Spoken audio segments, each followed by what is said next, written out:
Chào anh em thợ máy và các bạn nhé. Hôm nay tôi làm clip ngắn hướng dẫn cho anh em xử lý cái bệnh ở trên xe X150 này các bạn nhé. Để các bạn chú ý theo dõi. Thì đây là con X150 các bạn nhé. Xe này là bị chuột cắn, chúng tôi đấu lại rồi. Nhưng mà bây giờ là không có đèn. Bây giờ tôi hướng dẫn các bạn là đấu cho cái đèn này nó sáng lên các bạn nhé. Hiện tại giờ nó không sáng này. Tôi sẽ lổ cho các bạn.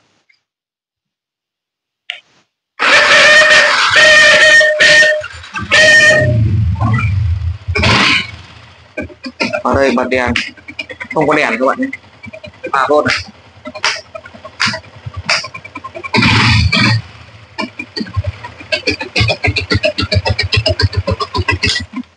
Đây các bạn nhé. Và vừa rồi tôi ấn đề chiếc xe này thì các bạn cũng nghe thấy đấy. Cái đề của xe này cũng sắp hỏng rồi các bạn nhé. Nhưng mà chưa hỏng, bây giờ tôi hướng dẫn cho các bạn đấu cho cái đèn này sáng lên. Đầu tiên chúng ta mở khóa lên và chúng ta kiểm tra. Đây, quay đây. Ở cái chỗ công tắc đèn phanh tay còn nó có 2 dây các bạn nhé. Một dây xanh và một dây lâu. Thì các bạn mở khóa lên, các bạn kiểm tra cái dây lâu để xem có điện không.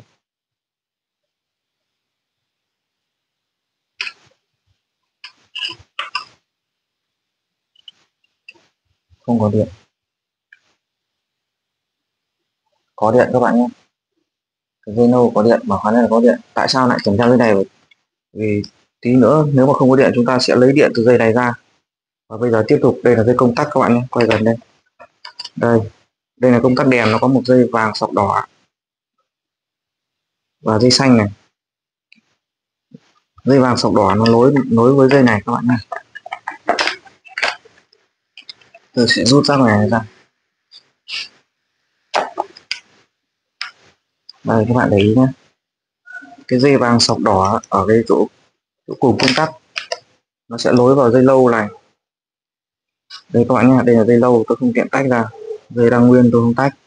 Thì mở khóa lên là chúng ta thử cái dây lâu này nó cũng phải có điện cơ. Thì chúng ta bật công tắc đèn lên thì nó mới sáng được các bạn nhé. Bây giờ mở khóa lên này, kiểm tra dây lâu các bạn nhé. Đây là dây lâu nhé.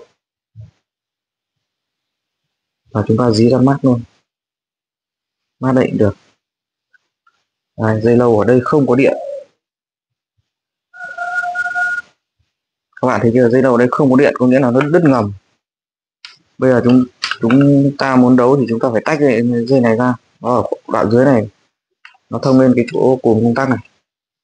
Nhưng mà để tách được cái dây này ra thì nó rất mất việc. Bây giờ các bạn câu tắt để cho đèn sáng là được các bạn nhé.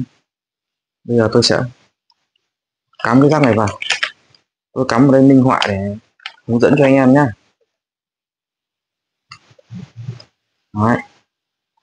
Thì đây, chúng ta lại mở khóa lên các bạn nhé. Chúng ta chuẩn bị một sợi dây như thế này, đúng chưa? Chúng ta cắm vào cái dây lâu ra cái chỗ cụm công tắc này. Từ cụm công tắc này ra đây thì nó là vàng sọc đỏ, như từ vàng sọc đỏ chạy ở đây nó lâu các bạn nhé. Các bạn cắm vào cái vàng sọc đỏ này để lấy điện. Ở cái dây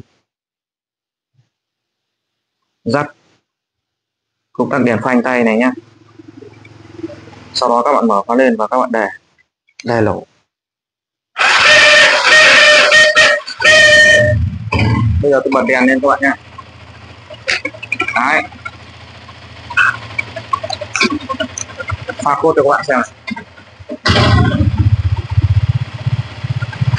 Pha này, cốt này. Vẫn tắt mở bình thường được các bạn nhé. Dây này thì chúng tôi để vào nó hơi lỏng. Đấy các bạn thấy chưa? Có đèn nhá. Đó. Rồi tắt đi đã. Có nghĩa là các bạn nghe lại một đoạn thôi.